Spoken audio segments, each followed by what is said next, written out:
Oracle company ने हाल ही में लगभग 30,000 कर्मचारियों को एक साथ नौकरी से हटा दिया। सुबह 6 बजे मैसेज आया कि अब ऑफिस आने की ज़रूरत नहीं है। रिपोर्ट्स के अनुसार यह उनकी कुल वर्कफोर्स का करीब 18% था।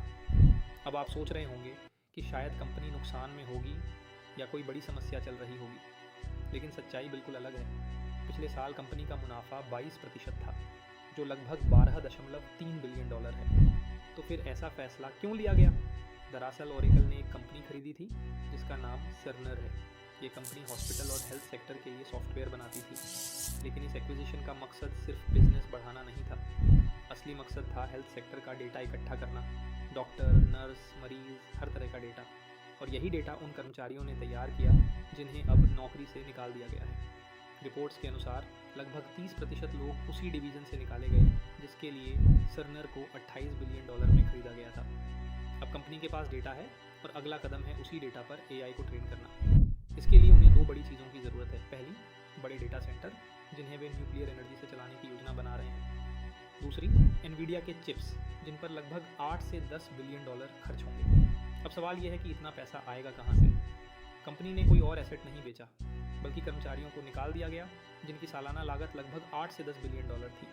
इसके अलावा डेटा सेंटर बनाने के लिए लगभग $50 बिलियन का कर्ज भी लिया जा रहा है। उस कर्ज को जस्टिफाई करने के लिए मजबूत कैश फ्लो दिखाना ज़रूरी है और इसके लिए कॉस्ट कटिंग की जाती है, यानी लोगों को निकाला जाता है। कॉरपोरेट दुनिया में इंसान को अक्सर एक एक्सपेंस की तरह देखा जाता है, ऑपरेशनल एक्सपेंस। अब कुछ लोग कहेंगे कि जब नौकरी थी तब पैसा मिल रहा था, अब क्या करें? असल में कंपनियां हायरिंग भी स्ट्रैटेजी के तहत करती हैं। जब इंटरेस्ट रेट कम होता है तो ये कंपनियां बड़े स्तर पर हायरिंग करती हैं, कई बार ज़रूरत से ज़्यादा। इसका एक कारण यह भी होता है कि छोटे स्टार्टअप्स को टैलेंट ना मिले और कंपटीशन कमज़ोर हो जाए।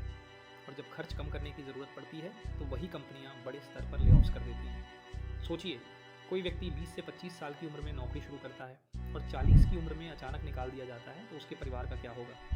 जवाब साफ है, उसे खुद को फिर से तैयार करना होगा और नई स्किल्स सीखनी होंगी। आज के समय में ह्यूमन रिसोर्स की वैल्यू बदल रही है।